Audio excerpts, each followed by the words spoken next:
उसने Scarlett blood lotus को निगल लिया। फिर उन्होंने स्कारलेट ब्लड लोटस को परिष्कृत करने के लिए इमोर्टिशियल ड्रैगन्स क्यू एलिफेंट आर्ट को प्रसारित करना शुरू किया। बूम! एक भयानक शक्ति तुरंत फूट पड़ी। हाँ, रुद्रसेन मदद नहीं कर सके, लेकिन एक दयनीय चीख निकली। उस शक्ति ने उसकी आत्मा को लगभग फाड़ दिया। यह एक अवर्णनीय दर्द था। यदि उंगली काटने का दर्द एक व्यक्ति को ढहने के लिए पर्याप्त था, रुद्रसेन जो दर्द झेल रहे थे वो उंगली काटने के दर्द से भी 100 गुना बदतर था। उसका पूरा शरीर जोर जोर से कांपने लगा। यह एक ऐसा दर्द था जो एक व्यक्ति की इच्छा को नष्ट कर सकता था। रुद्रसेन को लग रहा था कि उनकी आत्मा और उनका शरीर अब उनका नहीं है। उस तरह का दर्द उन्हें लगभग ढह गया था। वो लगभग पागल हो गया था। सहन करो। उसे सहना पड़ा। उसे पकड़ना था। एक बार वो इसे सहन नहीं कर सकता था। एक बार उसने स्वीकार किया कि वह असफल हो गया है, तब उसके पिछले सभी प्रयास व्यर्थ हो जाएंगे। यहाँ तक कि उसे प्रतिक्रिया का सामना करना पड़ेगा। उसकी आत्मा चकनाचूर हो जाएगी। उसका शरीर मर जाएगा। रुद्रसेन मरना नहीं चाहते थे। रुद्रसेन अच्छे से जीना चाहते थे, क्योंकि बहुत सी चीजें थी जो वो करना चाहते थे। इसके अलावा रुद्रसेन अपने परिवार को छोड़ने के लिए सहन नहीं कर सकते थे। रुद्रसेन के पास अपने पिता से एक बात पूछने का समय भी नहीं था, जो रुद्रसेन ने अपने दिल की गहराई में छिपा के रखी थी।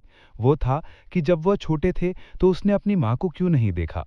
उसने अपने कबीले के लोगों को अपनी माँ का उल्लेख करते हुए क्यों नहीं सुना। रुद्रसेन को याद है कि जब वो छोटे थे तो उन्होंने अपने पिता से पूछा था, लेकिन उसे कोई जवाब नहीं मिला। उसे बस अपने पिता की कड़ी फटकार मिली। रुद्रसेन के पास बहुत सी चीजें थी जिन्हें वो सहन नहीं कर सकते थे, इसलिए उसे पकड़ना पड़ा। आह! रुद्रसेन दहाड़ने लगे। धमाका, धमाका, धमाका। उसने एक के बाद एक जमीन पर मुक्का मारा। चट्टानें बिखर गईं। उसकी मुट्ठियां फट गईं और खून से लथपथ हो गईं। रुद्रसेन ने अपने दर्द को दूर करने के लिए जमीन को पीटना जारी रखा। फायर क्लेन ने अपनी आंखें सिकोड़ ली और रुद्रसेन की ओर देखा। थोड़ा हिल गया।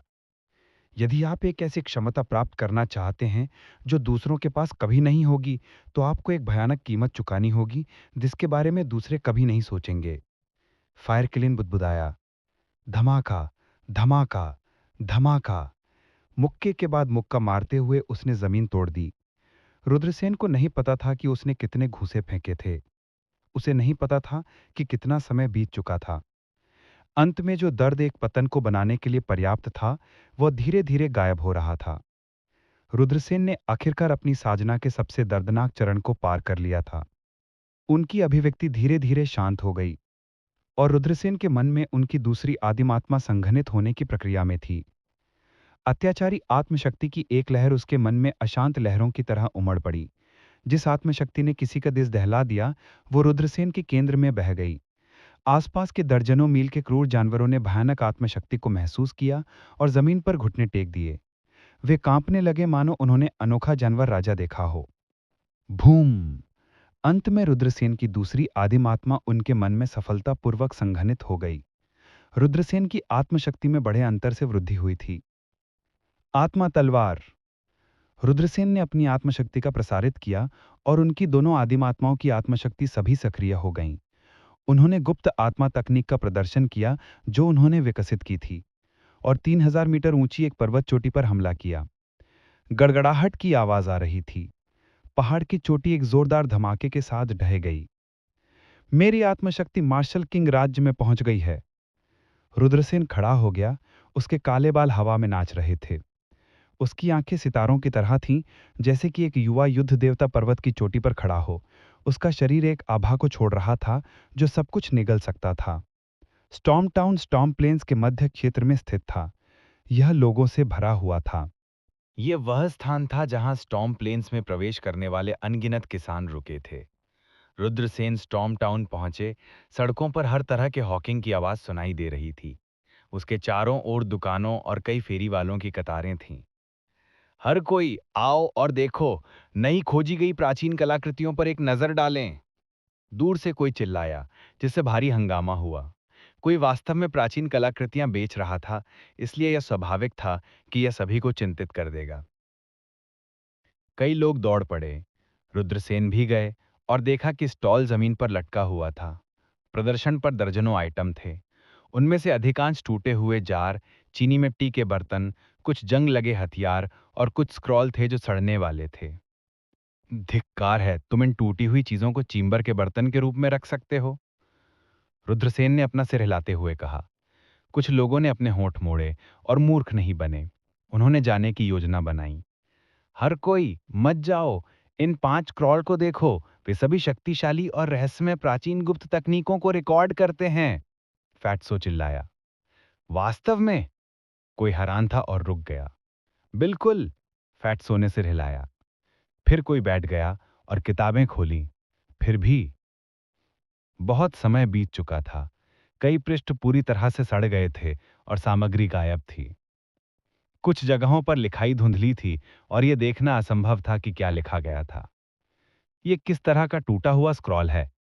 इसका कोई मूल्य नहीं है। जो व्यक्ति स्क्रॉल को पलट रहा था वह अवाक रह गया। उसने स्क्रॉल को जमीन पर फेंक दिया और चला गया। सज्जनों, कृपया प्रतीक्षा करें। सभी स्क्रॉल को स्पष्ट रूप से नहीं पढ़ा जा सकता है। इस स्क्रॉल को देखें, इस पर स्वर्गीय लॉय जैसे शब्द लिखे हुए हैं। शायद इसका स्वर्गीय लॉय से कुछ लेना देना होगा। आप कोने पर दुकान पर जाकर इसकी मरम्मत कर सकते हैं। हो सकता है कि आपको स्वर्गीय लॉय के बारे में कुछ जानकारी मिल जाए। ये वही स्वर्गीय लॉय हैं जिसके बारे में हम बात कर रहे हैं। इसे अपने लिए रखो। दूसरों ने नहीं खरीदा और चले गए। क्या मैं आपके द्वारा बताए गए स्क्रॉल पर एक नजर डाल सकता हूं? इसी समय एक युवक आगे बढ़ा। फैत्सो का चेहरा मुस्कुराहट से भरा था, मानो वो कह रहा हो कि भगवान का शुक्र है, आखिरकार किसी ने तो चारा ले ही लिया। छोटे भाई, मैं आपको देखकर बता सकता हूं कि आप आम लोगों से अलग हैं। आप असाधारण रूप से सुंदर हैं और आपके माथे में एक अवर्णनीय की है। आपको स्वर्ग को चुनौती देने वाला अवसर मिला होगा। आपका आकाशीय लपटों से मिलना तय है। रुद्रसेन ने कहा। फैत्सो लोगों को धोखा देने में बहुत अच्छा था। एक लंबे भाषण के बाद उन्होंने फटा हुआ स्क्रॉल रुद्रसेन को दे दिया। उसने उसे खोला और उसे देखा। स्क्रॉल भी बुरी तरह क्षतिग्रस्त हो गया था, लेकिन एक कोने में रुद्रसेन ने हेवनली फ्लेम शब्दों को देखा। इससे वो आश्चर्यचकित हो गए। स्वर्गीय लपटों का जन्म दुनिया की शुरुआत में हुआ था। जैसा कि फायर किलिन ने कहा था, स्वर्गीय लपटों को किसी के शरीर में परिष्कृत करना निश्चित रूप से स्वर्ग विरोधी भाग्य था। आखिरकार अनगिनत साल बीत चुके थे। 72 प्रकार की स्वर्गीय लपटें भी समय बीतने के साथ धीरे धीरे गायब हो गई थीं। यह बहुत सामान्य था। रुद्रसेन ने कहा, मुझे यह स्क्रोल चाहिए। 1 लाख टेल्स चांदी। फैट्सो हंसा। रुद्रसेन ने अपनी आंखें घुमाई। यह सिर्फ एक बेवकूफी भरी किताब है। तुम जाकर इसे चुरा नहीं लेते। यह एक प्राचीन खंडहर में पाया गया था, फैट्सो ने कहा। तो फिर मुझे यह नहीं चाहिए। रुद्रसेन जाने के लिए मुड़े। 50,000। फैट्सो ने अपने दांत पीस लिए। अधिकतम 10,000। सौदा। अंत में स्क्रोल 10,000 टेल चांदी में बेच दिया गया। फैट्सो के पास अभी भी एक खुश अभिव्यक्ति थी। वह जानता था कि इस आदमी को महसूस होना चाहिए कि उसने बहुत मुनाफा कमाया है। हालांकि यदि यह स्क्रॉल वास्तव में स्वर्गीय लपटों के बारे में जानकारी दर्ज करता है, तो चांदी के केवल 10,000 टेल्स का उल्लेख न करने के लिए यहां तक कि सोने का एक पहाड़ और चांदी का एक महासागर भी तुलना नहीं कर पाएगा। सामने एक दुकान है जो हर तरह की चीजों की मरम्मत कर सकती है। आप देख सकते हैं, फैट्सो ने कहा। ठीक है। रुद्रसेन ने सिर हिलाया और फायर क्लिन के साथ कोने पर दुकान पर चले गए। बाहर के साइन पर सभी तरह की वस्तुओं की मरम्मत की कीमतें थी। साधारण दैवीय हथियारों की मरम्मत प्रति समय 1,000 टेल चांदी। निम्न स्तरीय जादुई हथियारों की मरम्मत प्रति बार 10,000 टेल चांदी। निम्न स्तरीय उड़ने वाली तलवारों की मरम्मत प्रति बार 20,000 टेल चांदी। मरम्मत मरम्मत दर्जनों ऐसी आइटम थी जिनकी मरम्मत की जा सकती थी। रुद्रसेन और फायर किलिन दुकान में दाखिल हुए। इस दुकान ने रुद्रसेन को एक उदास एहसास दिया। काउंटर के पीछे एक दुबला बूढ़ा आदमी खड़ा था। इस बूढ़े आदमी की आंखों की गहरी खुदियां थी और उदास टकटकी थी। उसे देखकर दिल में ठंडक महसूस होती थी। रुद्रसेन ने आगे बढ़कर स्क्रोल निकाला। मैं स्क्रोल की शब्दों की मरम्मत करना चाहता हूं। मुझे नहीं पता यह संभव है या नहीं। प्राचीन स्क्रोल की मरम्मत 3,000 टेल चांदी, बूढ़े ने कहा। रुद्रसेन ने 3,000 टेल चांदी पोत बूढ़े को सौंप दिए। फिर बूढ़े ने कुछ उपकरण निकाले, जैसे कि कुछ रहस्यमय औषधि, और स्क्रोल के शब्दों की मरम्मत करना शुरू कर दिया। 1 घंटे बाद बूढ़े ने कहा, हो गया। रुद्रसेन काउंटर पर आए और स्क्रोल को देखा। वो थोड़ा डूब गया था क्योंकि बूढ़े ने केवल कुछ दर्जन शब्दों की मरम्मत की थी। बूढ़े ने कहा, स्क्रोल गंभीर रूप से क्षतिग्रस्त हो गया है। यह पहले से ही काफी अच्छा है कि इसकी इस हद तक मरम्मत की गई थी। ठीक है, रुद्रसेन ने सिर हिलाया। उसने स्क्रोल पर दर्ज सामग्री को पढ़ना शुरू किया। क्योंकि बहुत अधिक सामग्री की मरम्मत नहीं की गई थी, उस पर रिकॉर्ड की गई सामग्री स्वाभाविक रूप से अधूरी थी। रुद्रसेन को केवल कुछ रुक रुक कर शब्द दिखाई दे रहे थे। स्वर्गीय आत्मा, तूफान के मैदान, पर्पल कोर फायर। इसके अलावा कोई अन्य सामग्री नहीं थी। रुद्रसेन ने उस पर लिखे शब्द फायर किलिन को दिखाए। फायर किलिन ने एक विचारशील अभिव्यक्ति प्रकट की। तूफान के मैदान बहुत बड़े थे। तूफानी मैदानों में स्वर्गीय आत्मा को खोजना लगभग असंभव था। इससे रुद्रसेन को बहुत पछतावा हुआ। बहुत कम सुराग थे और बहुत से मूल्यवान सुराग ढूंढना मुश्किल था। इस समय बूढ़े ने कहा, क्या क्या आप स्वर्गीय आत्मा को खोजना चाहते हैं? रुद्रसेन ने सिर हिलाया और कहा, मेरे पास यह विचार है। इस बूढ़े ने एक खबर के बारे में सुना है। बूढ़े की आवाज उदास थी। वरिष्ठ, कृपया मुझे प्रबुद्ध करें। रुद्रसेन ने अपनी मुट्ठी बांधी। बूढ़े व्यक्ति ने कहा, तूफानी मैदानों की गहराई में अमर पर्वत श्रृंखला में अफवाहें हैं कि स्वर्गीय आत्मा की मृत्यु वहीं हो गई थी। यदि अफवाहें सच हैं, तो स्वर्गीय आत्मा की उत्पत्ति अभी भी अमर पर्वत श्रृंखला में होनी चाहिए। अनंत मानव पर्वत मार्शल हेवन महाद्वीप के 9 महान मृत्यु क्षेत्रों में से एक था। यह अफवाह थी कि शाश्वत मानव पर्वत ने 3000 प्रांतों का सबसे बड़ा रहस्य छिपाया था। यह जीवन के लिए एक निषिद्ध क्षेत्र था, जो अनंत खतरों से भरा हुआ था। यह अफवाह थी कि किसी प्राचीन ऋषि सम्राट ने मरने से पहले एक बार अनंत मानव पर्वत में प्रवेश किया था। अंत में वह अनंत मानव पर्वत की गहराई में मर गया। इसके अलावा यह भी अफवाह थी कि दानव जाति के कई सर्वोच्च विशेषज्ञ स्वर्ग के खिलाफ जाना चाहते थे और अपने जीवन को जब्त करना चाहते थे। वे अमरता की अमर दवाओं की खोज के लिए अनंत मानव पर्वत में प्रवेश कर गए थे, लेकिन अंत में वे जा नहीं सके और मर गए। अनंत मानव पर्वत के बारे में बहुत सी अफवाहें और रहस्य थे। हर साल वहां ऐसे लोग होंगे जो अवसरों की तलाश में अनंत मानव पर्वत में प्रवेश करेंगे। विशेष रूप से अमरता की अमर दवाओं की अफवाहें। अमरता की अमर दवाएं स्वर्गीय लपटों के समान थीं। वे अमर जड़ें थीं जिन्हें समय की शुरुआत में आकाश और पृथ्वी के साथ पोषित किया गया था। अमरता की अमर दवाओं का सेवन करने से व्यक्ति ठीक हो सकता था, चाहे उसकी चोटें कितनी ही भारी क्यों न हों। बेशक, अमरता की अमर दवाओं के बारे में सबसे भयानक बात यह थी कि वे किसी को दूसरा जीवन जीने की अनुमति दे सकती थीं। जन्म, बुढ़ापा, बीमारी और मृत्यु, यह ऐसी चीज थी जिसे प्राचीन ऋषि सम्राट भी उलट नहीं सकते थे। लेकिन यदि कोई अमरता की अमर दवाओं का सेवन करता है, तो वह अपनी युवावस्था में लौट सकता है। इसके अलावा उनकी शक्ति में गिरावट नहीं आएगी। वह बहुत भयानक था। यह 2 जन्मों के लिए खेती करने के समान था। इस प्रकार हर बार जब अमरता की अमर दवा दिखाई देती थी, तो यह एक बड़ा हंगामा मचा देती थी। अमरता की अमर दवाओं के कारण अनगिनत लोग यह जानते थे कि शाश्वत मानव पर्वत एक मृत्यु क्षेत्र था। लेकिन हर साल ऐसे किसान होंगे जो अमरता की अमर दवाओं की खोज के लिए अनंत मानव पर्वत में प्रवेश करने वाले मौत से नहीं डरते थे। अनंत मानव पर्वत के बारे में बहुत सी अफवाहें और रहस्य थे, लेकिन हर साल आज रुद्रसेन अनंत दानव पर्वत पर पहुंचे थे। ये एक अंतहीन पर्वत श्रृंखला थी। ये सफेद धुंध में डूबा हुआ था और वो इसका अंत नहीं देख सकता था।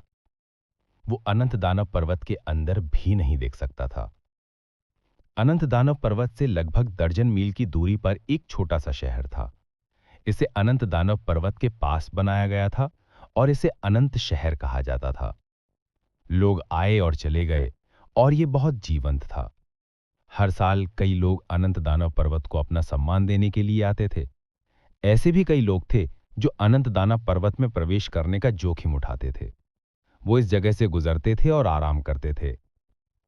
क्या ये स्वर्गीय लौ वास्तव में परमात्मा पर्वत में है? रुद्रसेन ने अनंत दानव पर्वत की दिशा में देखा। बेहद घुटना महसूस कर रहा था। ये ऐसा था जैसे शाश्वत दानव पर्वत एक भयानक आभा का उत्सर्जन कर रहा था, जिसका दम घुट रहा था। रहस्यमयी, भयानक, ये भावना थी मृत्यु की भूमि शाश्वत दानव पर्वत की, जो रुद्रसेन को दी थी। अगर स्क्रॉल पर जो लिखा है वो गलत नहीं है, और अगर उस बूढ़े ने जो कहा वो गलत नहीं है, तो अगर वास्तव में प्राचीन दानव पर्वत में एक स्वर्गीय लौ है, तो ये पर्पल अर्थ कोर लॉ होनी चाहिए। 72 स्वर्गीय लॉन में से पर्पल अर्थ कोर लॉ को 67वें स्थान पर रखा गया है।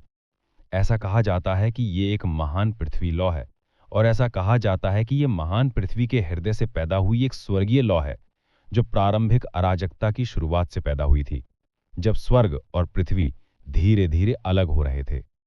ऐसा कहा जाता है कि ये महान पृथ्वी के हृदय से पैदा हुई एक स्वर्गीय लॉ है। फायर क्लीन ने कहा, बाकी 72 स्वर्गीय लॉ में से कोई भी एक बेहद स्वर्ग विरोधी है। जब तक कोई उनमें से एक को प्राप्त कर सकता है, तब तक वे उस व्यक्ति की मदद करने में सक्षम होंगे जिसने स्वर्गीय लॉ को परिष्कृत किया था, जो आसमान में उड़ जाएगा। रुद्रसेन ने कहा, आदिम पर्वत खतरों से भरे हुए हैं। भले ही स्वर्गीय लॉ वास्तव में अंदर हो, फिर भी हमें सावधानी पूर्वक विचार करना होगा कि क्या हमारे पास आदिम दाना पर्वत में प्रवेश करने और स्वर्गीय लॉ को परिष्कृत करने की क्षमता है। मैं अकारण मरना नहीं चाहता। रुद्रसेन की चिंताएं अकारण नहीं थीं। अनंत दाना पर्वत एक ऐसी जगह थी जहां हर साल अनगिनत पावर हाउसेस को दफनाया जाता था। इस तरह की जगह काश्तकारों के लिए बस एक कब्रिस्तान थी। इस तरह की जगह पर काश्तकारों के लिए बस एक कब्रिस्तान थी। आदिम दाना पर्वत में अवसर खोजना वास्तव में कोई आसान काम तो नहीं था। बेशक कुछ लोग ऐसे भी थे जो मौत से नहीं डरते थे, जिन्होंने प्रवेश किया, लेकिन परिणाम अक्सर दुखद होते थे। इसी समय दूर से हलचल सुनाई दे रही थी। सोने के वस्त्र पहने एक सिल्वरी बालों वाला आदमी चल रहा था। उनके आने से भारी हंगामा मच गया। जतिन, कोई घबरा कर चिल्लाया। इस शख्स की पहचान बेहद चौंकाने वाली थी। जतिन को पूर्वी दिव्य प्रांत के नंबर 1 प्रतिभा के रूप में जाना जाता था। उनकी खेती पहले ही पुरानी पीढ़ी के विशेषज्ञों से आगे निकल चुकी थी और वह सर्वशक्तिमान लोगों के साथ प्रतिस्पर्धा कर सकते थे। वह एक असामान्य रूप से भयानक राक्षस था और अब वह आदिम दानव पर्वत में दिखाई दिया था। जतिन सोने के वस्त्र में एक युद्ध देवता की तरह था। वह हवा में खड़ा था, आदिम दानव पर्वत की गहराई में देख रहा था। बहुत जल्दी एक और हंगामा सुनाई दे रहा था। सफेद वस्त्र पहने एक युवक वहां से चला गया। वह सुंदर और आत्मविश्वासी था और उसके चेहरे पर एक ताजा मुस्कान थी। यह दक्षिणी आकाशीय प्रांत की सर्वोच्च प्रतिभा है, केविन। किसी ने सफेद वस्त्र पहने आदमी की पहचान ली और चौंक गया। केविन की पृष्ठभूमि बेहद महान थी। यह अफवाह थी कि वह एक प्राचीन संप्रदाय से आया था जो सैकड़ों हजारों वर्षों से चला आ रहा था। वह संप्रदाय के युवा पीढ़ी के नेता थे। यहां तक कि सर्वालोक महाद्वीप के 3000 प्रांतों में केविन एक शीर्ष प्रतिभा थे। गड़गड़ाहट, गड़गड़ाहट, गड़गड़ाहट। दूर से एक तेज आवाज आई और फिर सभी ने देखा कि 9 विशाल बाहर ड्रैगन एक दिव्य रथ को खींच रहे थे, तेजी से उड़ रहे थे। 9 ड्रैगन रथ को खींच रहे हैं। सब लोग चौंक गए। बाढ़ के ड्रैगन, वे किस तरह के भयानक अस्तित्व थे। अब वे सिर्फ एक रथ खींच रहे थे। रथ में कौन बैठा था? बहुत जल्दी 9 ड्रैगन रथ को खींच लिए और हवा में रुक गए। एक युवक और एक युवा लड़की बाहर चले गए। महान जो साम्राज्य के जावेद, कोई आश्चर्य से चिल्लाया। महान जो साम्राज्य सर्वालोक महाद्वीप के 4 महान साम्राज्यों में से एक था। 4 महान साम्राज्य, महान शिया साम्राज्य, महान जो साम्राज्य, महान किंग साम्राज्य और महान हान साम्राज्य थे। ये चारों महान प्राचीन साम्राज्य 3000 प्रांतों में सबसे मजबूत ताकतें थीं। यहां तक कि प्राचीन ताकतों की तुलना 4 महान प्राचीन साम्राज्यों से नहीं की जा सकती थी। शायद केवल प्राचीन पवित्र भूमि ही 4 महान प्राचीन साम्राज्यों के बराबर हो सकती है। सनसनाहट। दूरी में 7 रंग का आकाशीय प्रकाश बना हुआ था। एक महिला ने 7 रंग का आकाशीय वस्त्र पहने हुए उड़ान भरी, जैसे कि एक परी जो 9 स्वर्गों से गिर गई हो। यह फेरी मंडप की परी मंगसुएन है, कोई आश्चर्य से चिल्लाया। फेरी मंडप 3000 प्रांतों में सबसे पुरानी पवित्र भूमियों में से एक थी और परी मंगसुएन 3000 प्रांतों की टॉप 10 सुंदरियों में से एक थी। कई लोग हैरान रह गए। उन्होंने नहीं सोचा था कि युवा पीढ़ी के इतने बड़े लोग आएंगे, लेकिन थोड़े समय के सदमे के बाद उन्होंने अपना होशो हवास पा लिया। ऐसा इसलिए था क्योंकि हर साल कई लोग इस मृतल लोक को श्रद्धांजलि देने आते थे। युवा पीढ़ी के शीर्ष पात्रों की बात करें तो यहां तक कि 4 प्राचीन वंशों के मृतक राजा, प्राचीन पवित्र भूमि के संत लॉर्ड्स और कुछ प्राचीन संप्रदायों के स्कूल मास्टर भी अमर पर्वत पर आए थे।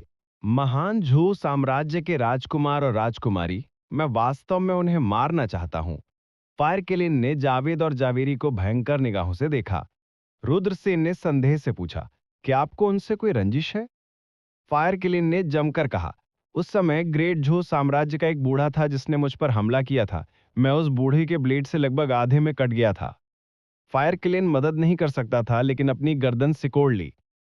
उस समय फायर किलिन ने नायकों के एक समूह से पवित्र सम्राट पत्थर चुरा लिया था। इस वजह से ये कई विशेषज्ञों से घिरा हुआ था और लगभग मर चुका था। इस तरह ये पूर्वी दिव्य प्रांत में भाग गया था। हालांकि पूर्वी दिव्य प्रांत में पहुंचने के बाद फायर किलिन के साथ कुछ और भी भयानक हुआ था। पवित्र सम्राट पत्थर बहुत अजीब था। ये फायर किलिन के शरीर को नियंत्रित करना चाहता था, जिससे वो कमजोर और कमजोर होता जा रहा था। बाद में फायर किलिन अंततः पवित्र सम्राट पत्थर के नियंत्रण से मुक्त होने में कामयाब रहा था, लेकिन यह रुद्रसेन से मिला था। रुद्रसेन के दानव गोले ने इसकी दिव्य शक्ति को निगल लिया था, जिससे यह अपनी वर्तमान स्थिति में बदल गया था। तब फायर किलिन ने पवित्र सम्राट पत्थर को रुद्रसेन के पास फेंक दिया था, मानो ये एक गर्म आलू हो। पवित्र सम्राट पत्थर वास्तव में बहुत अजीब था। जब रुद्रसेन ने इसे समझना चाहा था, तो उन्होंने महसूस किया कि एक भयानक शक्ति उसे नियंत्रित करने की कोशिश कर रही है। बाद में रुद्रसेन ने पवित्र सम्राट पत्थर को छूना बंद कर दिया था, क्योंकि यह बहुत अजीब था। उस समय फायर किलिन इतना मजबूत था, लेकिन यह पवित्र सम्राट पत्थर को नियंत्रित नहीं कर सकता था। वर्तमान रुद्रसेन की तो बात ही छोड़ दें। फायर किलिन को घर और उसके कौवे से नफरत थी। उस समय ये लगभग महान झू साम्राज्य के पूर्वज द्वारा मार दिया गया था, इसीलिए ये जावेद और जावेरी से भी नफरत करता था। उसी समय जावेरी ने रुद्रसेन को शक की नजर से देखा। फायर किलिन इतना डर गया कि वे हूं के साथ जंगल में कूद गया। जावेरी ने अपनी बोहें सिकोड़ ली और रुद्रसेन की ओर कुछ संदेह से देखा। जावेद ने पूछा, क्या गलत है? क्या गलत है? जावेरी ने अपना सिर थोड़ा हिलाया और अपनी नजरें हटा ली। इस लड़की की धारणा बहुत मजबूत है। फायर किलिन बाहर भागा और बड़बड़ाया, गुण वंश की राजकुमारी बिल्कुल सरल नहीं है। रुद्रसेन ने अपनी ठुड्डी को सहलाते हुए कहा। इन प्राचीन शक्तियों के उत्तराधिकारी रुद्रसेन से केवल कुछ वर्ष ही बड़े थे, लेकिन उनकी ताकत बहुत भयानक थी। इनमें से कौन एक शक्तिशाली व्यक्ति नहीं था जिसने एक महान दिव्य क्षमता को पकड़ लिया था? ये पुरानी पीढ़ी के विशेषज्ञों का पीछा कर रहा था। एक बड़े गुट और एक छोटे गुट के बीच का अंतर था। बड़े गुटों द्वारा पोषित प्रतिभाएं सभी अकल्पनीय रूप से शक्तिशाली थीं। कई लोगों ने इन शीर्ष स्तर के आकाश गौरव की तरफ देखा और जीवंत विनती चर्चा की। इन शीर्ष स्तरीय आकाश गौरवों ने अमर पर्वत श्रृंखला की ओर देखा। वे यहाँ अमर पर्वत श्रृंखला की प्रशंसा करने आए थे। देखने के लिए कुछ नहीं है, बस टूटे फूटे पहाड़ों का एक गुच्छा है, जावेरी ने कहा। परी, महिमा, कविन और जतिन सभी बहुत ही शक्तिशाली व्यक्ति थे, इसलिए वे स्वाभाविक रूप से जावेरी की बड़बड़ाहट सुन सकते थे और अपना सिर हिला सकते थे। जावेद ने कहा, 1,00,000 साल पहले हमारे पूर्वजों में से एक भाग्य के मालिक थे। वे 3,000 प्रांतों में लगभग अजय थे। अपने वृद्धावस्था में वे अपना भाग्य बदलना चाहते थे, इसलिए वे अमर पर्वत श्रृंखला में प्रवेश किया और कभी बाहर नहीं आए। जावेरी ने एक पल के लिए चुप रही और फिर बोली, इस मृत्यु स्थान में किस तरह के खतरे हैं? यह कहना मुश्किल है। कुछ लोग अंदर जाते हैं और फिर कभी बाहर नहीं आते हैं, लेकिन ऐसे किसान भी हैं जो बिना किसी चीज का सामना किए बाहर आ जाते हैं, लेकिन उनमें से बहुत कम हैं। वे भाग्यशाली हैं कि वे जीवित बाहर आने में सक्षम हैं। बूम! उसी समय अमर पर्वत श्रृंखला की गहराई से एक पृथ्वी को हिलाने वाली आवाज आई। स्वर्ग देखो! कई लोग घबराहट में चिल्ला उठे। उनके चेहरे सदमे से भरे हुए थे। उस समय अमर पर्वत श्रृंखला की गहराई में कुछ अजीब हो रहा था। अंतहीन अंधेरे ने दुनिया को घेर लिया। अभी भी दिन का समय था, लेकिन आकाश जल्द ही अंधेरा हो गया और अंधेरे में बदल गया। यह है। फायर किलिन चौंक गया। सरसराहट! आकाशगंगा की दुनिया अचानक आकाश में दिखाई दी। वह मिल्की वे की दुनिया असीम थी, मानो वो सितारों के विशाल विस्तार से जुड़ी हो। चांदनी आकाशगंगा के झरने की तरह नीचे की ओर बिखर गई, शानदार और शानदार। लेकिन उसी पल में कुछ डरावना और अजीब हुआ। एक रक्तलाल चंद्रमा धीरे धीरे आकाश में उगाया। आकाश में लटका हुआ था। एक रक्तलाल चंद्रमा कैसे हो सकता है? कई लोग घबराहट में चिल्लाए, क्योंकि उनके सामने का दृश्य बहुत अजीब था। वह क्या है? जतिन ने अपनी आंखें सिकोड़ लीं। रक्तलाल चंद्रमा की उपस्थिति प्राचीन शास्त्रों में दर्ज है। यह वास्तव में हो रहा है। परी, महिमा के हाव भाव काफी बदल गए। एक रक्तलाल चंद्रमा, यह एक अपशगुन है। केविन की अभिव्यक्ति भी काफी बदल गई। रक्तलाल चंद्रमा दिखाई दिया है, एक बड़ी आपदा उतरने वाली है। जावेद के हाव भाव भद्दे थे। भागो, कुछ भयानक होने वाला है, फायर किलिन चिल्लाया। भले ही फायर किलिन में कोई दिव्य शक्ति नहीं थी, फिर भी वह एक दिव्य जानवर था और वह खतरे को बहुत अच्छी तरह से समझ सकता था। जब उसने रक्तलाल चंद्रमा देखा तो उसे पता चला कि वह मुसीबत में है, इसलिए वह मुड़ा और भाग गया। सरसराहट। रुद्रसेन ने अपने पंख फड़फड़ाने की हिम्मत नहीं की, इसलिए उन्होंने अपने सुनहरे पंखों को सक्रिय किया और उड़ गए। चलिए चलते हैं। जावेद के हावभाव काफी बदल गए। वे और जावेरी डिवाइन 9 ड्रैगन कैरेज की ओर उड़ गए। केविन, परी महिमा, जतिन और अन्य मजबूत कारीगरों ने भी खतरे को भांप लिया और तुरंत उड़ गए। उन्हें जल्द से जल्द अमर पर्वत श्रृंखला से दूर जाना था, लेकिन तब तक बहुत देर हो चुकी थी। उसी समय एक तेज हवा ने आसमान में कहर भर पाया। कई लोग हवा में डूब गए। आह नहीं, मैं मरना नहीं चाहता हूं। कई किसान डर गए, लेकिन वे बच नहीं सके। वे सभी हवा से निगल गए थे। कराहना। दूरी में 9 सिर वाले बाढ़ अजगर ने आतंक का रोना छोड़ा और उड़ गया, लेकिन वह भी बच नहीं सका। इसे हवा ने निगल लिया था। जतिन और परी महिमा जैसे मजबूत किसान भी बच नहीं सके।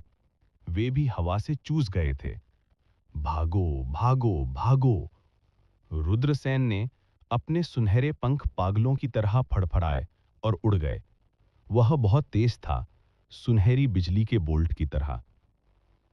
हालांकि रुद्रसेन अभी भी बच नहीं सके। हवा आसमान में बह गई और रुद्रसेन भी अंदर आ गए। उस विनाशकारी शक्ति ने रुद्रसेन के शरीर पर बेरहमी से बमबारी की। रुद्रसेन को लगा जैसे कोई प्राचीन पर्वत उनसे टकरा गया हो और फिर वे बेहोश हो गए। आह! रुद्रसेन मदद नहीं कर सके, लेकिन कराह ने। उसे ऐसा लगा जैसे उसका पूरा शरीर टूट रहा है। रुद्रसेन ने अपनी आंखें खोलीं। उसका परिवेश घुप्प अंधकार था और वह एक जंगल में पड़ा हुआ था। यह कौन सी जगह है? रुद्रसेन जमीन से रेंग कर उठे और असमंजस में इधर-उधर देखने लगे। जल्दी ही उसे याद आया कि क्या हुआ था। कुछ समय पहले ब्लड मून दिखाई दिया था। फिर स्वर्ग और पृथ्वी के बीच एक भयानक ठंडी हवा चली, जो उसे ठंडी हवा में खींच रही थी। फिर वह बेहोश हो गया। क्या ये अमर पर्वत श्रृंखला का आंतरिक भाग है? रुद्रसेन को लगा कि उनके रोंगटे खड़े हो गए हैं। उसने स्वर्गीय आग की तलाश में अमर पर्वत श्रृंखला में प्रवेश करने के बारे में सोचा था, लेकिन यह सिर्फ एक विचार था। अमर पर्वत श्रृंखला मृत्यु की भूमि थी। यहां तक कि प्राचीन साम्राज्य के पूर्वजों की भी मृत्यु वहीं हुई थी। यह जगह खतरे से भरी थी।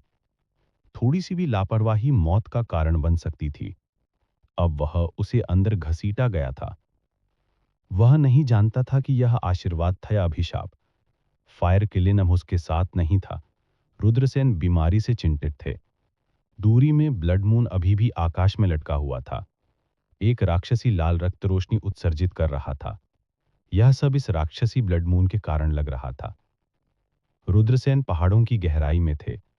उसे जानने का कोई तरीका सोचना पड़ा। रुद्रसेन ने दिशा चुनी और सावधानी से चले। उसी समय उन्होंने देखा कि 1 दर्जन आकृतियां दिखाई दी। वे भाग्यशाली बचे हुए थे। जब उन्होंने रुद्रसेन को देखा तो वे आहें भरने के सिवा कुछ न कर सके। यह अच्छा है कि आप जीवित हैं। जब तक आप जीवित हैं, तब तक उम्मीद है। कृपाण मास्टर, आप अनुभवी और जानकार हैं। आपको हमें बाहर लाना होगा। बैंगनी रंग के एक युवा किसान ने पीले चेहरे के साथ कहा। बूढ़े आदमी का उपनाम कृपाण मास्टर था। वो इस क्षेत्र में एक बहुत प्रसिद्ध व्यक्ति थे। इस बार उसे भी अमर पर्वत श्रृंखला में घसीटा गया था। चिंता मत करो, हम निश्चित रूप से बाहर निकलने में सक्षम होंगे। हर कोई मेरे पीछे आओ। लापरवाही से इधर उधर ना घूमे।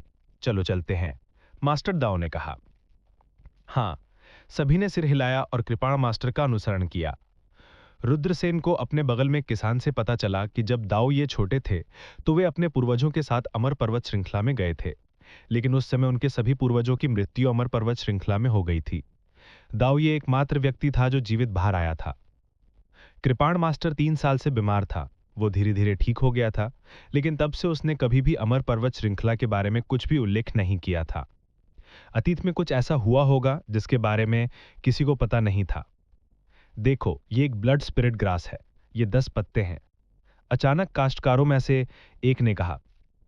उन्होंने कुछ दर्जन मीटर की दूरी पर एक चट्टान पर उगने वाली आध्यात्मिक चिकित्सा की एक टहनी की ओर इशारा किया। रुद्रसेन ने देखा और 10 लाल रक्त पत्तियों वाली एक औषधीय जड़ी बूटी देखी। 2000 साल पुरानी आध्यात्मिक जड़ी बूटी। यदि वह इसे परिष्कृत करता है तो उसकी खेती निश्चित रूप से छलांग लगाने लगेगी। अचानक सबकी आंखें चमक उठीं। कोई जाकर ब्लड स्पिरिट ग्रास चुनना चाहता था। क्या तुम जीने से थक गए हो? तुम सभी को मार डालोगे, कृपाण मास्टर ने ठंडे स्वर में कहा। कार्यवाही करने वाले कई काश्तकारों के चेहरे थोड़े चिमटिमाए और उन्होंने अपने कदम रोक दिए। कृपाण मास्टर, यह हमसे बहुत दूर नहीं है, कोई समस्या नहीं होनी चाहिए, है ना? कुछ लोग ऐसे ही जाने को तैयार नहीं थे और जोर से पूछा। कृपाण भगवान ने ठंडे स्वर में कहा, यह अमर पर्वत श्रृंखला है, मृत्यु का स्थान है, हर जगह खतरनाक हो सकती है। अतीत में अमर पर्वत श्रृंखला में संतों की भी मृत्यु हो गई थी। आपको पता होना चाहिए कि ये कितना डरावना है। यदि आप सावधान नहीं हैं तो आप सभी को मार सकते हैं। कृपाण मास्टर का रवैया अभूतपूर्व दृढ़ था। किसी को भी अपने दम पर कार्य करने और समूह छोड़ने की अनुमति नहीं थी। सब आगे बढ़ते रहे। देखो, एक जादुई खजाना है, कोई घबराकर चिल्लाया। एक प्राचीन घंटी जादुई खजाना जमीन पर गिर गया था। इससे ऊर्जा की भयानक लहरें उत्सर्जित हो रही थीं। रुद्रसेन चौंक गए। यह स्पष्ट रूप से एक उच्च श्रेणी का जादुई खजाना था। कम से कम इसे यिन यांग कल्टीवेटर द्वारा परिष्कृत किया गया था। इससे ऊर्जा की लहरें निकलती थी जिससे लोगों को घुटन महसूस होती थी। इस जादुई खजाने की उपस्थिति ने स्वाभाविक रूप से भारी हंगामा मचाया। कुछ लोग कोशिश करने को उत्सुक थे।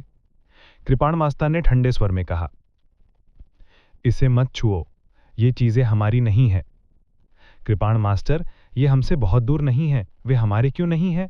ये हमारी नियति है, ज़ियान में एक युवक ने कहा। क्या तुम उन्हें चाहते हो? तुमसे हो सकती है। यहां प्रतीक्षा करो। एक बार जब हम दूर हो जाएं तो आप जो चाहे कर सकते हो, इसका हमसे कोई लेना देना नहीं है। कृपाण मास्टर का रवैया अडिग था। किसी को भी समूह छोड़ने की अनुमति नहीं थी, अन्यथा उन्हें जाना होगा।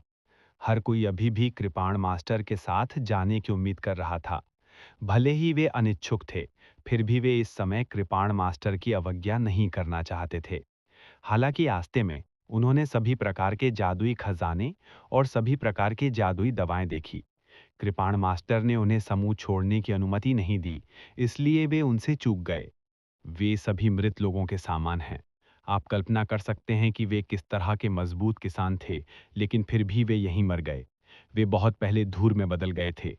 रुद्रसेन ने अपना सिर हिलाते हुए कहा। कृपाण मास्टर ने कहा।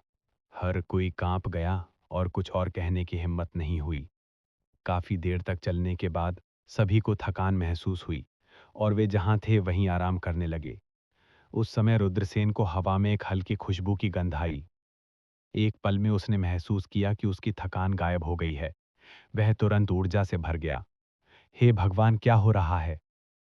ये वह जादुई दवा है, कोई चिल्लाया। कुछ दूरी पर एक जादुई दवा थी। ये 7 रंग की जादुई दवा थी। इसने 7 रंग की रोशनी और एक फीकी खुशबू उत्सर्जित की। 7 रंग की घास, ये पौराणिक 7 रंग की घास है। ऐसा कहा जाता है कि ये 10,000 वर्षों तक बढ़ता है और इसमें 7 रंग होते हैं। ये 10,000 वर्ष पुरानी जादुई दवा है। 10,000 वर्ष पुरानी जादुई दवा। सभी को लगा कि उनका मुंह और जीभ सूख गई है। सभी जानते थे कि 10,000 वर्ष पुरानी जादुई दवा का क्या मतलब होता है।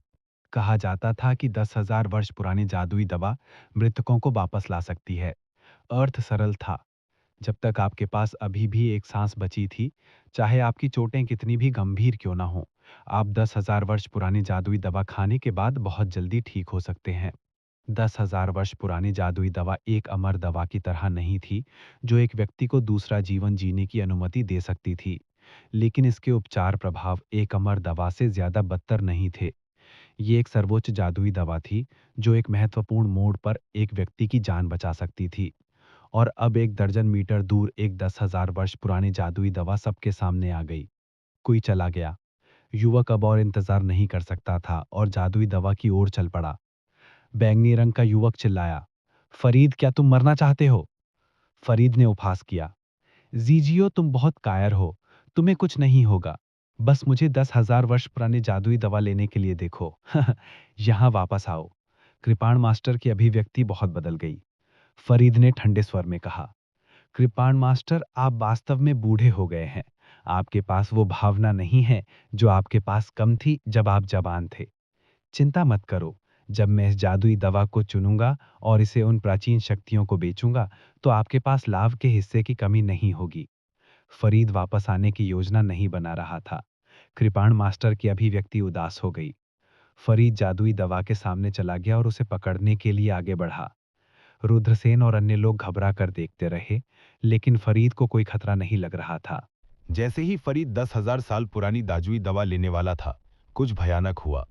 सभी ने देखा कि फरीद का शरीर नग्न आंखों से दिखाई देने वाली गति से बूढ़ा हो रहा था। वह मूल रूप से अपने 20वां दशों में एक युवा व्यक्ति था, लेकिन पलक झपकते ही वह अपने 40वें वर्ष में एक मध्यम आयु वर्ग का व्यक्ति बन गया। अगले ही पल वह एक झुकी हुई पीठ के साथ एक बूढ़ा आदमी बन गया। उसका पूरा शरीर हवा में मोमबत्ती की तरह मुरझा गया था। नहीं, फरीद ने अविश्वास से अपने हाथों और शरीर को देखा। उसने बेहद भयभीत रोना छोड़ दिया। हवा का एक झोंका चला और फरीद जमीन पर गिर गया। समय सबसे तेज काम था। कुछ ही सांसों में फरीद एक 20वां दशों में युवक से एक बूढ़े आदमी में बदल गया था। उसने अपनी सारी जीवन शक्ति खो दी थी और 10,000 साल पुरानी जादुई दवा के सामने उसकी मृत्यु हो गई थी, जो हड्डियों के ढेर में बदल गई थी। समय ने सुंदरियों को बूढ़ा कर दिया और समय ने नायकों को अपने चरम पर पहुंचा दिया था। लेकिन अब फरीद का समय और जीवन एक अज्ञात शक्ति द्वारा छीन लिया गया था। रुद्रसेन और अन्य लोगों के पास ये वर्णन करने के लिए शब्द नहीं थे कि उन्हें कैसा लगा जब उन्होंने देखा कि 20वां दशों में एक युवक पलक झपकते ही एक बूढ़े आदमी में बदल गया। उनके चेहरों पर पीले प्रभास से कोई भी बता सकता था कि इस समय सभी के दिल बेहद भारी थे। कृपाण भगवान ने कहा, मैंने तुमसे कहा था कि समूह न छोड़ो। फरीद, तुम कितने दुखद रूप से मर गए, राजन ने दुखी होकर चिल्लाया। जाहिर सी बात है कि राजन और फरीद के बीच अच्छे संबंध थे। अपना ख्याल रखो, तुम इससे जिंदा बाहर निकालोगे या नहीं ये तो एक अलग मामला है, लेकिन तुम वास्तव में एक मृत व्यक्ति के लिए शोक मनाने के मूड में हो। क्या मजाक है? कृपाण भगवान ने उपहास किया। उसकी बातों से राजन का चेहरा बेहद पीला पड़ गया। क्या हम वास्तव में इसे जिंदा बना सकते हैं? क्या हम फरीद की तरह खत्म नहीं होंगे? क्या हम यहां दुखद रूप से मर जाएंगे? समूह की ओर से विलाप सुनाई दे रहा था। सभी के चेहरे बदसूरत और चिंतित थे। रुद्रसेन ने राजन के कंधे पर हाथ रखते हुए कहा, मृतकों को जीवित नहीं किया जा सकता, मेरी संवेदनाएं। राजन ने सिर हिलाया। वे दोनों जमीन पर बैठ गए। राजन ने पूछा, भाई, मैं आपको कैसे संबोधित करूं? रुद्रसेन। राजन। ओह। उन दोनों ने अपना परिचय दिया और चुप हो गए। राजन ने कहा, फरीद और मैं दोनों किंगयांग संप्रदाय के बाहरी संप्रदाय के शिष्य हैं। हम यहां अमर पर्वतों को श्रद्धांजलि देने आए थे, लेकिन हमने नहीं सोचा था कि फरीद यहां मर जाएगा। ये कुछ ऐसा था जिसे हर कोई जानना चाहता था। सभी ने कृपाण भगवान की ओर देखा। हो सकता है कि छाया सात और पहाड़ों के बाद हमें बाहर निकलने में सक्षम होना चाहिए, कृपाण भगवान में कहा। हर किसी की अभिव्यक्ति और भी ज्यादा भद्दी हो गई। छाया सात पहाड़ों के बाद उन्हें रास्ते में कितने खतरों का सामना करना पड़ेगा? बूम! अचानक दूर से एक धरती को चकनाचूर करने वाली आवाज आई। हर कोई देखने के लिए मुड़ा। उन्होंने आकाशगंगा को आसमान से गिरते देखा। वो क्या है? सभी ने असमंजस में मिल्की वे की दुनिया की ओर देखा। पहले तो रक्तलाल चंद्रमा था, फिर आकाशगंगा। अमर पर्वत श्रृंखला बहुत अजीब थी। आकाशगंगा नवे स्वर्ग से गिरी और अमर पर्वत श्रृंखला की गहराई में एक प्राचीन रसातल से जुड़ गई। भगवान, वो क्या है? अचानक कोई भयानक आवाज में चिल्लाया और मिल्की वे की दुनिया की ओर इशारा किया। मिल्की वे की दुनिया में कुछ लोग दिखाई दिए। नहीं, सटीक होने के लिए उनमें से सभी लोग नहीं थे। उनमें से एक अधूम्र का किसान और एक महिला भी थी। वे दोनों मानव जनजाति से थे। हालांकि एक चांदी के बाल वाला कृषक भी था जो मानव जनजाति के समान दिखता था, लेकिन उसके सिर पर 2 सींग थे। चौथा व्यक्ति एक आदमी था जिसकी पीठ पर पंखों का एक जोड़ा था। नवे स्वर्ग से गिरने वाली आकाशगंगा में 4 रहस्यमय कृषक कहीं से भी प्रकट हुए। उनके कपड़े बहुत प्राचीन थे और वे स्पष्ट रूप से इस युग के नहीं थे। क्या वे सब मर गए हैं? राजन बुदबुदाया। ऐसा इसलिए था क्योंकि 4 प्राचीन कृषकों ने अपनी आंखें बंद कर ली थीं और उनसे कोई जीवन शक्ति महसूस नहीं की जा सकती थी। आकाशगंगा लाशें गिर रही है, आकाशगंगा लाशें गिर रही है, ये बहुत बड़ा अपशगुन है, भागो! कृपाण भगवान डरकर चिल्लाया और दूर तक भागने का बीड़ा उठाया। अब आसपास का कोहरा छट गया और कृपाण भगवान एक पल में गायब हो गए। रुद्रासेन और अन्य लोगों ने जल्दी से उनका पीछा किया, लेकिन कृपाण भगवान पहले ही जा चुके थे। आह! अचानक एक किसान ने चीख निकाली। उसने मिल्की वे की दुनिया को देखा और एक धीमी गुर्राहट निकाली। वो मिल्की वे की दुनिया की ओर भागा।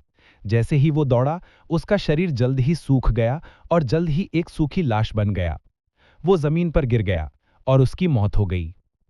हेवन, क्या हो रहा है? सभी को लगा कि उनकी खोपड़ी सुन्न हो गई है। उनके सामने जो कुछ भी हो रहा था बहुत भयानक था। ऐसा लग रहा था कि किसान को अभी अभी मिल्की वे की दुनिया ने बुलाया था। दहाड़, गरज, दहाड़। बाकी 3 किसान आकाश गंगा की दुनिया की ओर अनियंत्रित रूप से भाग गए। जल्द ही वे 3 सूखी लाशें भी बन गईं। ऐसा लग रहा था कि उनका मांस और खून सूख गया हो। हर कोई चरम सीमा तक भयभीत था। मौत के सामने कोई भी शांत नहीं रह सका। दहाड़। रुद्रसेन ने भी धीमी गुर्राहट निकाली। उसे लगा कि वो अपने शरीर को नियंत्रित नहीं कर सकता और आकाशगंगा की दुनिया की ओर भागना चाहता है। भाई रुद्र, मत करो। राजन ने रुद्रसेन को गले लगाया और जल्दी से उसके शरीर पर लटका हुआ पेंडेंट निकाला। यह एक स्वर्ण प्राचीन बुद्ध था।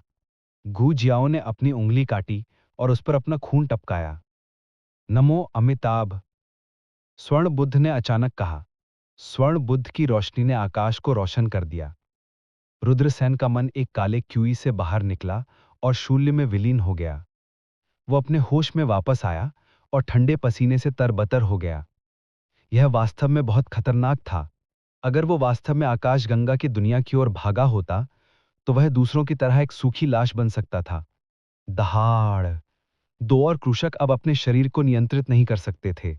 उन्होंने गहरी धाड़ लगाई और गिरती हुई मिल्की वे वर्ल्ड की ओर दौड़ पड़े। उनके शरीर धीरे धीरे सूख गए और अंततः वे 2 सूखी लाशें बनकर जमीन पर गिर पड़े। जल्दी करो, बुद्ध की रोशनी में छिप जाओ, राजन ने जोर से चिल्लाया। बाकी लोगों ने संकोच करने का हिम्मत नहीं की। वे जल्दी से दौड़े और बुद्ध की रोशनी में छिप गए।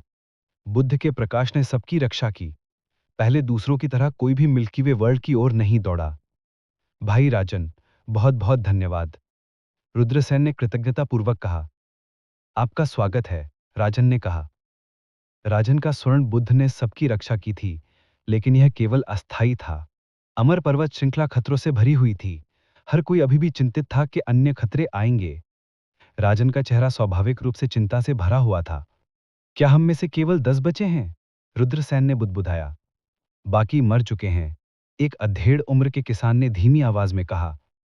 दाओ कुई ने हमें छोड़कर भाग गया, एक अन्य किसान ने गुस्से से कहा। हम यहां बहुत देर तक नहीं रह सकते, चलिए चलते हैं, रुद्रसेन ने कहा। 10 का समूह जल्दी से चला गया। वे उस जगह से बहुत दूर थे जहां मिल्की वे वर्ल्ड घिरा था। ओह, 30 मील तक दौड़ने के बाद आखिरकार सभी को आराम करने की जगह मिल गई। राजन ने स्वर्ण बुद्ध को अपनी बाहों में डाल लिया। रुद्रसेन ने कहा, भाई राजन, आपका यह खजाना वास्तव में शक्तिशाली है। राजन ने कहा, यह आखिरी चीज है जो मेरी मां ने मुझे छोड़कर छोड़ी। राजन की मां शायद अब जिंदा नहीं थी। उसकी आवाज बहुत धीमी थी। रुद्रसेन ने राजन के कंधे पर थपथपाया। चलो रात के लिए आराम करने के लिए जगह ढूंढते हैं। उम्मीद है कि हम इस रात जीवित रह सकते हैं। अगर हम दिन में यात्रा करते हैं तो ये सुरक्षित हो सकता है, किसानों में से एक ने कहा। सभी ने सिर हिलाया। सभी ने छिपने के लिए एकांत जगह खोजने की योजना बनाई। गरज। इसी समय जंगल से एक धीमी गर्जना आई। फिर एक अत्यंत भयानक आभा पूरे जंगल में फैल गई। अंधेरे में एक क्रूर जानवर बाहर निकला। यह एक चांदी का क्रूर जानवर था। इसका शरीर विशाल, कम से कम 10 मीटर लंबा और 20 मीटर लंबा था। उसका पूरा शरीर चांदी के मोटे सफेद तराजुओं से ढका हुआ था। उस क्रूर जानवर का सिर क्रूर और भयानक था और नुकीले नुकीले दांत थे। उसकी आंखें हल्के हरे रंग की थी, क्योंकि वह रुद्रसेन और अन्य लोगों को ठंड से देख रहा था। इस खूंखार जानवर को देखने के बाद सभी को अपनी खोपड़ी में झुनझुनी महसूस हुई। इस खूंखार जानवर ने सभी को घुटन का एहसास कराया। ऐसा लग रहा था मानो वह एक अपराजय देवता का सामना कर रहा हो। रुद्रसेन भागना चाहते थे, लेकिन उन्होंने पाया कि उनके पैर शीशे की तरह थे और वे उन्हें बिल्कुल भी नहीं उठा सकते थे। सब खत्म हो गया। दूसरों की स्थिति बहुत बेहतर नहीं थी। हर किसी का चेहरा अतुलनीय रूप से पीला और रक्तहीन था और उनके भाव अतुलनीय निराशा से भरे हुए थे। सभी का शरीर जोर जोर से कांप रहा था। क्रूर जानवर कदम दर कदम उनकी ओर चला। घड़घड़ाना। इस जीवन और मृत्यु के क्षण में जमीन अचानक हिंसक रूप से हिल गई। अमर पर्वत श्रृंखला की गहराई में हर जगह धुआं और धूल उठती थी। दहाड़, इस क्रूर जानवर ने एक भयभीत रोना छोड़ा, चारों ओर मुड़ा और जंगल में भाग गया, बिना किसी निशान के गायब हो गया। क्रूर जानवर ने रुद्रसेन और अन्य लोगों पर जो दबाव डाला था, वह बिना किसी निशान के गायब हो गया। सभी ने एक लंबी सांस ली, लेकिन जल्द ही उन्होंने महसूस किया कि उनके रोंगटे खड़े हो गए हैं, क्योंकि अमर पर्वत श्रृंखला की गहराई में कुछ भयानक अस्तित्व निकल गया था। वह क्रूर जानवर उस भयानक अस्तित्व से डर गया था, जो अमर पर्वत श्रृंखला की गहराई से बाहर आया था। देखो, क्या यह एक बड़ी सेना नहीं है? राजन ने पर्वत श्रृंखला की गहराई की ओर इशारा किया और भयभीत होकर कहा। रुद्रसेन और अन्य लोगों ने देखा और एक भयानक दृश्य देखा। उन्होंने एक सेना को धुएं और धूल से बाहर आते हुए देखा। पता नहीं उस सेना में कितने लोग थे। उन्होंने पिच ब्लैक कवच पहने थे और अपने हाथों में भाले पकड़े हुए थे। मौत की एक मोटी आभा हवा में व्याप्त थी। मृतकों की एक सेना, यह मृतकों की पौराणिक सेना है। अफवाह यह है कि मृतकों की एक सेना अमर पर्वत श्रृंखला में दिखाई देती है। कोई नहीं जानता कि वे कहां से आते हैं, लेकिन वे सभी जीवन काटते हैं। किसी ने एक बार मृतकों की इस विशाल सेना को अमर पर्वत श्रृंखला की परिधि के चारों ओर घूमते हुए देखा, जैसे कि वे बाहर भागना चाहते हों, लेकिन अंत में वे पीछे हट गए और गायब हो गए। हमें मृतकों की इस सेना का सामना करना पड़ा होगा, एक किसान डरावनी होकर चिल्लाया।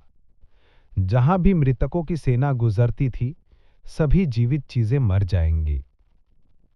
जल्दी करो और भागो। दूर से डरावनी चीखें आ रही थीं। उन्हें वे बचे हुए लोग होने चाहिए जो अमर पर्वत श्रृंखला में बह गए थे और अब मृतकों की सेना का सामना कर चुके थे। नहीं, मैं मरना नहीं चाहता। एक बेहद भयभीत रोना सुनाई दिया, लेकिन वो जल्द ही गायब हो गया। उन काश्तकारों को शायद मृतकों की सेना ने मार डाला था। दहाड़ों।